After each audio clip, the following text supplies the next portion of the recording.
ఒక చిన్న గ్రామంలో తార అనే చురుకైన చిన్న పాప ఉండేది. ఆమెకు పూలతో ఆడటం, పిట్టలతో పాటలు పాడటం, ముఖ్యంగా గాలిపటాలు ఎగరవేయడం చాలా ఇష్టం. ఒకరోజు ఆమె తండ్రి ఒక అందమైన ఎరుపు రంగు గాలిపటం ఇచ్చారు.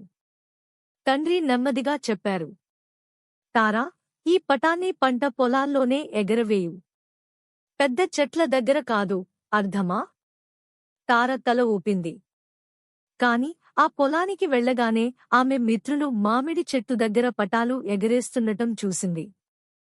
వాళ్ళు అక్కడ ఎగరేస్తున్నారు, నేనెందుకు ఎగరవేయకూడదు అని తార భావించింది. తండ్రి మాటలు విస్మరించి తార కూడా చెట్ల దగ్గర పటం ఎగరవేసింది. ఒక్కసారిగా గాలి జోరుగా వచ్చి పటాన్ని చెట్టు కొమ్మలలో చిక్కేసింది. ఓ నో అని తార ఏడ్చింది. అప్పుడే అద్భుతం జరిగింది. ఆ పటం మాట్లాడింది. నీ నాన్న మాట వినలేదుగా?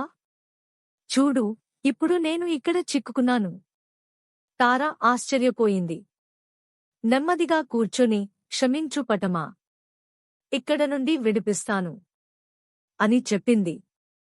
అప్పుడు తండ్రి వచ్చి మెల్లగా పటాన్ని విడదీశారు. ఆయన నవ్వుతూ అన్నారు, పెద్దల మాటలు వినగలిగితే మనం సురక్షితంగా ఉంటాము తారా. తార తన తండ్రిని గట్టిగా ఆలింగనం చేసింది. ఇక నుండి మీరు అమ్మ చెప్పేదేమైనా నేను తప్పకుండా వినిపిస్తాను అని తార మాటిచ్చింది. అప్పటినుండి ఆ గాలిపటం ఎక్కడా చిక్కలేదు.